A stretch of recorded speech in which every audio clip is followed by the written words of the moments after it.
Alam niyo ba, marami ang nagtatanong, namamana ba talaga ang pagiging malandi? Ang sagot ng siyensya, posible, pero hindi absolute. Hindi kasi mismong pagiging malandi ang direktang namamana.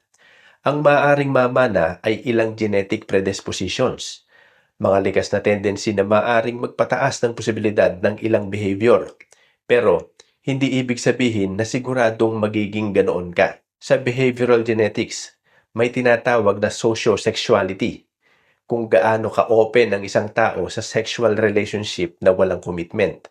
Ipinapakita ng twin studies na may genetic influence sa individual differences dito. May personality traits din tulad ng extraversion at impulsivity na may kaugnayan sa ilang sexual behaviors. Pero, hindi genes lang ang dahilan. May impluensya rin ang environment, upbringing, culture, experiences, relationships, at values.